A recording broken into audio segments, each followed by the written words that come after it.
好，而家咧嚟睇下呢10個繁體字要係點寫啦。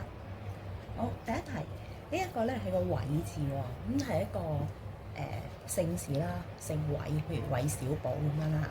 好，咁一齊嚟睇下點寫啦。首先咧係寫咗上高先，跟住就寫中間個口字，咁咧最後就寫埋下低嘅部分。好，嚟寫多次啦。呢個係上中下結構啦，由上至下咁寫，寫咗上高先，再寫中間，最後寫下低。好，第二題咯喎，佢多咗個企人邊，咁咧就係偉大個偉字啦。咁就係只係加一個企人邊俾佢，其餘嘅部分就照舊。好，咁咧佢係一個左右結構嘅字啦，所以就係先左後右嘅企人邊，再寫埋隔離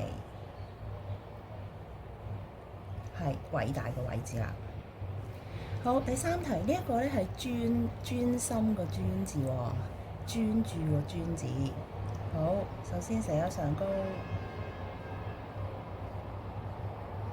直橫點。好，寫咗上高，寫埋下低，下低咧係個串字。好，咁呢個係上下結構嘅字啦，先上後下，寫咗上高，寫埋下低個串字。好，第四題咧，呢一個係個雲字喎，雲層個雲啊。好，咁個雲字咧，上高係個雨字啦，下低咧就照寫返簡體呢一個雲。好，呢個就係雲啦。好，咁雲字中間咧個4點咧，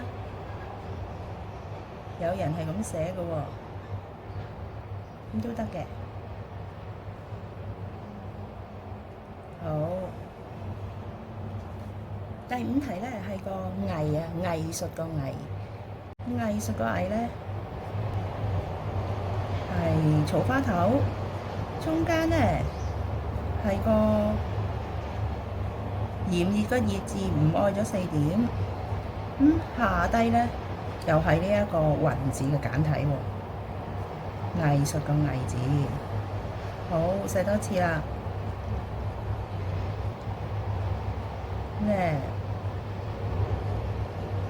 比較多筆畫啊，個藝術個藝字，咁佢係一個上中下結構嘅字啦，而中間咧就係先左後右嘅。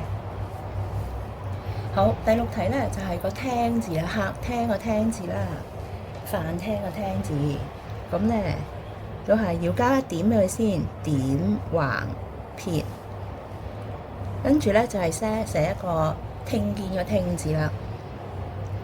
首先寫個耳仔先。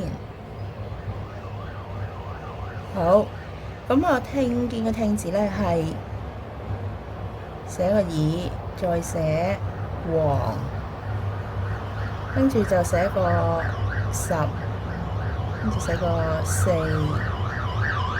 1、心，咁有個口訣㗎嚇。聽見個聽字咧，啲人叫佢做係點寫啊？提醒自己係耳黃10、4、1心，就係個聽字啦。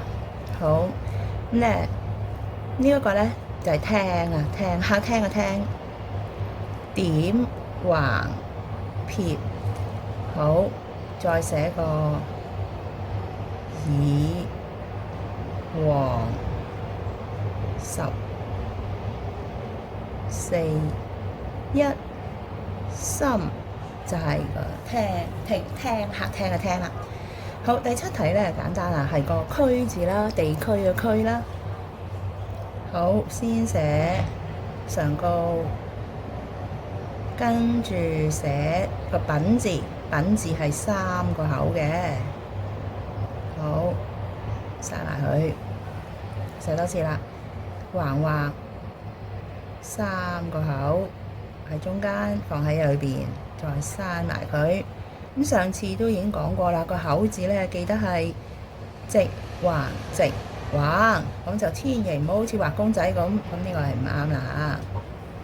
好，第8題係個車字啊，汽車嘅車，車輛嘅車，橫，跟住直橫直橫橫橫直，最後貫穿係個車字啦。好，寫多次車字。好，第9題咧係個貝字啊，貝殼個貝字，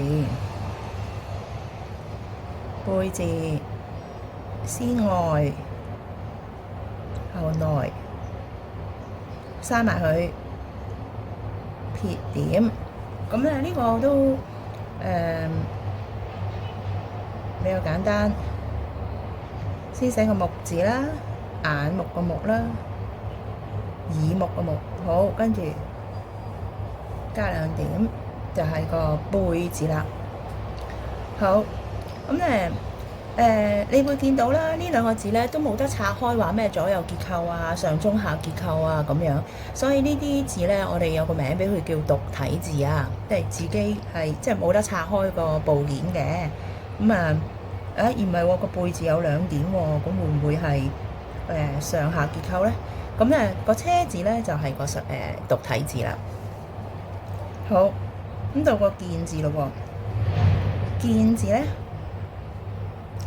就同個貝字係好接近啦，只係佢咧呢1點就將佢拉長咗，咁所以咧繁體都係啦，先寫咗上高先啦。好，跟住就係撇直彎勾，就係看見嘅見字啦。寫多次。好，咁就完成咗咯喎。好，very good，goodbye class。